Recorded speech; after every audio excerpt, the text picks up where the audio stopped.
ជំរាបសួរថ្ងៃនេះនាងខ្ញុំមានមុខម្ហូបផាក់ឡូវពិសេសចាសម្រាប់មកជូនបងប្អូនណាជាមុខម្ហូបដែលមិនត្រឹមតែមានរសជាតិឆ្ងាញ់ប្លែកទេសម្រាប់រូបរាងសាច់ផាក់ឡូវវិញណាពិតជាគួរឲ្យចង់ញ៉ាំមែនតើណាចាប្រសិនបើបងប្អូនណាចង់ដឹងនៅវិធីចម្អិនពិសេសអាចទស្សនាវីដេអូជាមួយនាងខ្ញុំដល់ចប់បានណាជាពិសេសនោះគឺវិធីក្នុងការធ្វើទឹកជ្រលក់សាច់ផាក់ឡូវដ៏ឆ្ងាញ់ពិសេសទៀតផងណាបងប្អូនតោះបងប្អូនចាអញ្ជើញមកចម្អិនជាមួយនឹងខ្ញុំទាំងអស់គ្នាណាតែកុំភ្លេចណាជួយ like ជួយ share និងជួយ subscribe channel ឲ្យនាងខ្ញុំផងណាបងប្អូនណានឹងបានទស្សនានៅមុខម្ហូបថ្មីប្លែកឆ្ងាញ់របស់នាងខ្ញុំជារៀងរាល់ថ្ងៃណា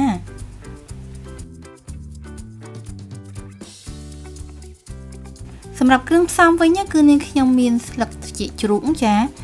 ដែលនាងខ្ញុំមានបន្ថែមជាមួយនឹងសាច់កំភួនជើងគោបងប្អូនចាសម្រាប់គ្រឿងផ្សំផ្សេងទៀតមានដូចជាស្ករក្រហមឬក៏យើងហៅស្ករត្នោតចាជាមួយនឹងខ្ទឹមសខ្ទឹមក្រហមជាមួយនឹងម្ទេសក្រៀមចាមាននៅអំបិលចាអំបិលខ្នុរទឹកត្រីជាមួយនឹងទឹកស៊ីអ៊ីវចាជាមួយនឹងប្រេងខ្យងហើយក៏មានបន្ថែមជាមួយនឹងស្រាចិនផងដែរណាចាក៏មានគ្រឿងផ្សំបន្ថែមដូចជាម្រេចចាជាមួយនឹងឈើអែមជាមួយនឹងផ្កាច័ន្ទណាចាហើយជាមួយនឹងគល់ស្ក្រៃរំដេងចាស្លឹកក្រូចសើចផងដែរណាបងប្អូន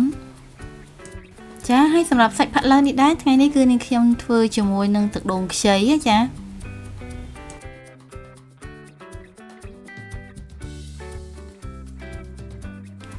សម្រាប់សាច់គោនេះវិញគឺយើងត្រូវកាត់ជាដុំតូចល្មមចាដើម្បីយើងងាយស្រួលក្នុងការរុំជាមួយនឹងស្លឹកត្រចៀកជ្រូករបស់យើងបងប្អូនចាហើយសម្រាប់សាច់នេះដែរគឺយើងអាចប្រើសាច់គោក៏បានឬក៏ប្រើសាច់ជ្រូកក៏បានដែរណាបងប្អូនតាមចំណង់ចំណូលចិត្តណា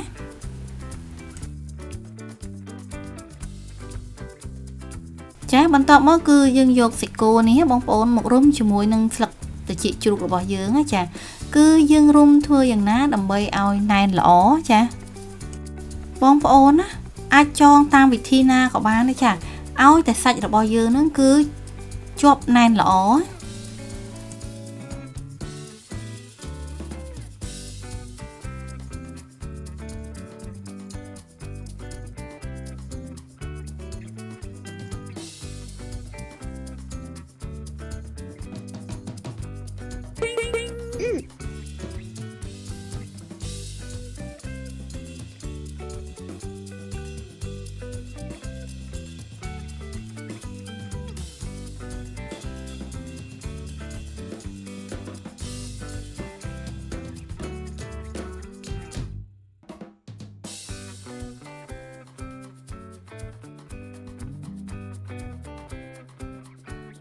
ចាបន្ទាប់ពីរៀបចំចងសាច់ហើយទឹករបស់យើងគឺពុះល្មមបងប្អូន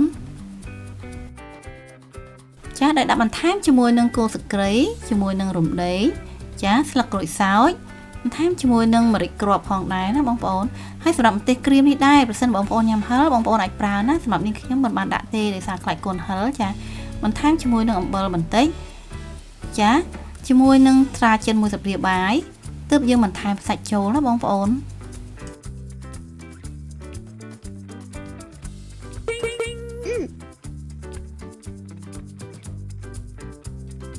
ចាសម្រាប់សាច់នេះដែរគឺនាងខ្ញុំដាក់ស្ងោរពី15ទៅ20នាទីដើម្បីឲ្យសាច់របស់យើងនឹងឆ្អិនឲ្យឡើងផុយបន្តិចសិនណាចាបន្ទាប់ពីយើងស្ងោរសាច់របស់យើងឲ្យរៀងឆ្អិនផុយបន្តិចហើយគឺយើងស្រង់សាច់របស់យើងនេះបងប្អូនចាទុកម្ល៉េះសិនណាប៉ុន្តែយើងអត់ស្ងោរឲ្យផុយខ្លាំងពេកទេណាចា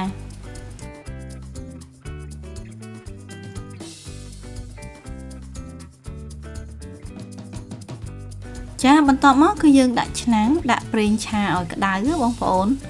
ទើបយើងដាក់ជាមួយនឹងខ្ទឹមសជាមួយនឹងខ្ទឹមក្រហមដែលយើងបានចិញ្ច្រាំនេះចូលឆាឲ្យឈ្ងុយសិនណា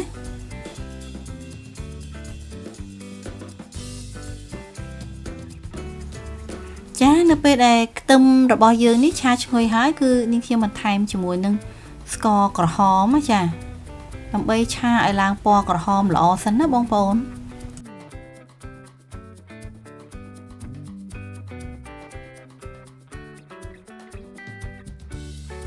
ចាសម្រាប់ភ្លើងចង្ក្រានវិញគឺយើងកុំប្រើភ្លើងខ្លាំងពេកណាបងប្អូនយើងអាចប្រើតែពាក់កណ្ដាលក៏បានដែរចាដើម្បីកុំឲ្យឆាប់ខ្លោចស្កររបស់យើងណាចាបន្តមកគឺបន្ថែមជាមួយស្លឹកក្រូចសើចជាមួយនឹងគល់ស្លឹកគ្រៃចាឆាឲ្យឡើងឈ្ងុយបន្តិចសិនណាបងប្អូនចាបន្តមកគឺបន្ថែមជាមួយនឹងផ្កាច័ន្ទឈើអែមម្រេចគ្រាប់យើងឆាចូលគ្នាឲ្យឡើងឈ្ងុយសិនណាបងប្អូនគ្រឿងផ្សំរបស់យើងនេះប្រយ័ត្នភ្លើងចង្ក្រានគឺយើងប្រើតែពាក់កណ្ដាលទេដើម្បីកុំឲ្យខ្លោចស្ករបងប្អូនចារួចហើយបន្ថែមទឹកត្រី1ស្លាបព្រាបាយទឹកស៊ីអ៊ីវ1ស្លាបព្រាបាយសម្រាប់ប្រេងខ្យងហ្នឹងក៏1ស្លាបព្រាបាយដែរចាសម្រាប់អំបិលខ្នុរវិញគឺកន្លះស្លាបព្រាបាយនិងអំបិលបន្តិចណាចាយើងចាប់ផ្ដើមឆាគ្រឿងផ្សំរបស់យើងនេះឲ្យចូលជាតិគ្នាល្អសិនណាបងប្អូនសម្រាប់ក្លិនវិញឈ្ងុយណាចាបន្តមកទើបយើងដាក់សាច់របស់យើងនេះចូល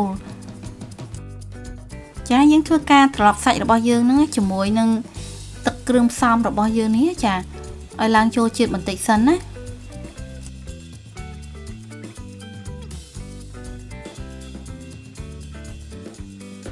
ចាបន្តមកយើងបន្ថែមជាមួយទឹកដូងចូលរំងាស់ឲ្យរីងសម្រាប់ទឹកដូងហ្នឹងគឺខ្ញុំប្រើដូងមួយផ្លែគឺល្មមតែម្ដងបងប្អូនចាមិនច្រើនហើយក៏មិនតិចពេកបើសិនបើបងប្អូនមិនមានទឹកដូងអាចប្រើទឹកធម្មតាក៏បានដែរចានៅពេលដែលទឹកផាត់ឡូវរបស់យើងនឹងមិនទាន់រីងអស់បងប្អូនចាគឺនេះខ្ញុំដួសទុកខ្លះសម្រាប់ការធ្វើទឹកជ្រលក់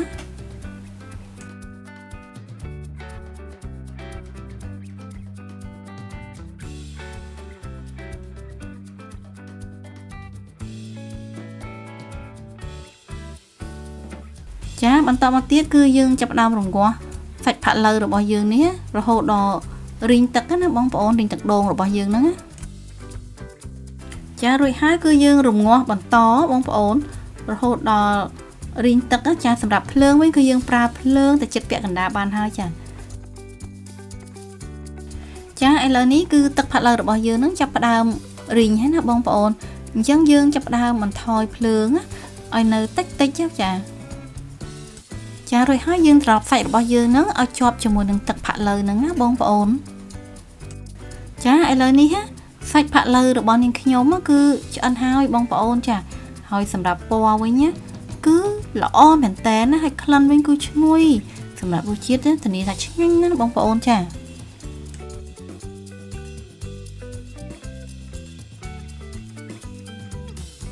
ឆ្អិនហើយគឺនាងខ្ញុំស្រង់ទុកមួយឡែកសិនណារួចហើយគឺនាងខ្ញុំមកបង្ហាញបងប្អូនពីវិធីធ្វើទឹកជ្រលក់វិញម្ដងណាសម្រាប់គ្រឿងផ្សំមានខ្ទឹមសខ្ទឹមក្រហមស្ករក្រហមចាសៀងផ្អែមជាមួយនឹងទឹកម្ទេស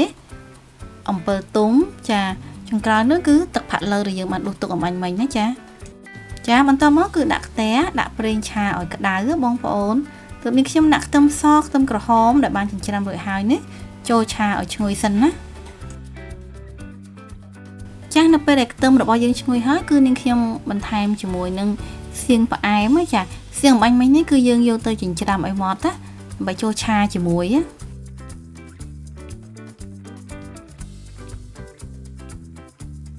បន្ទាប់មកគឺដាក់ទឹកផាត់ឡូវចូលឆាជាមួយឲ្យឈ្ងុយសិនណាបងប្អូន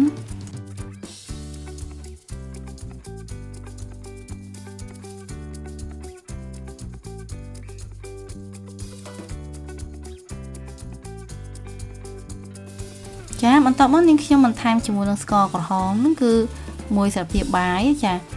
ឆាឲ្យស្កររបស់យើងហ្នឹងគឺរលាយសព្វល្អសិនណា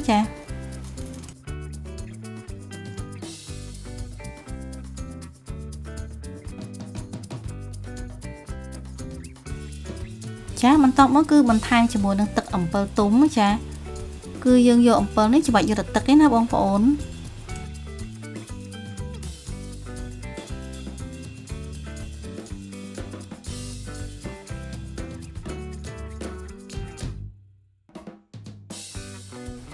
រួចហើយបន្ថែមជាមួយនឹងទឹកម្ទេសចូលចា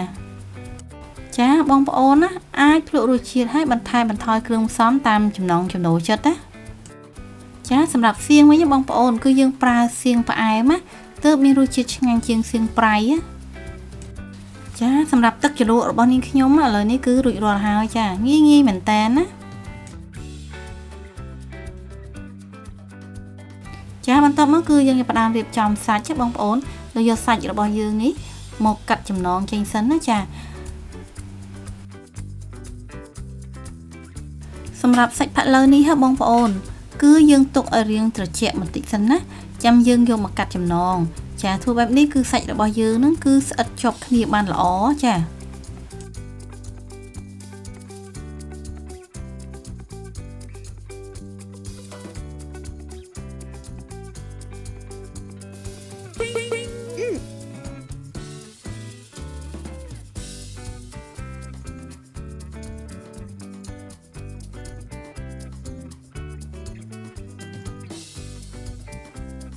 ចាបន្ទាប់ពីយើងស្រាយចំណងរួចហើយបងប្អូន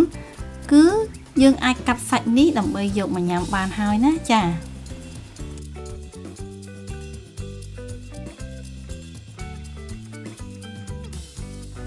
ប្រសិនបើបងប្អូនណាធ្លាប់តែធ្វើសាច់ផាក់ឡូវញ៉ាំធម្មតាណាចា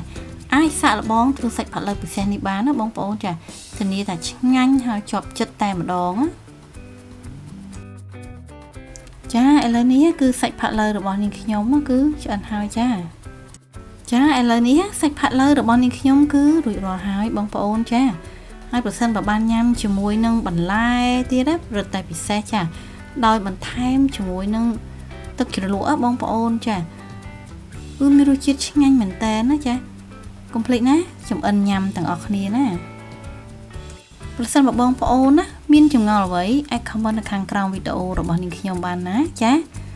តែប្រសិនបើពេញចិត្តនៅវីដេអូរបស់នាងខ្ញុំណាកុំភ្លេចជួយ like ជួយ share និងជួយ subscribe channel ឲ្យនាងខ្ញុំផងណាបងប្អូនណានឹងបានជួបជាមួយនឹងអាដាជួបជាមួយនឹងរបបអាហារនិងចំណេះដឹងផ្នែកសុខភាពទៀតផងណាជាចុងក្រោយនាងខ្ញុំក៏សូមអរគុណសម្រាប់ការចំណាយពេលវេលាដ៏មានតម្លៃក្នុងការទស្សនាវីដេអូរបស់នាងខ្ញុំណា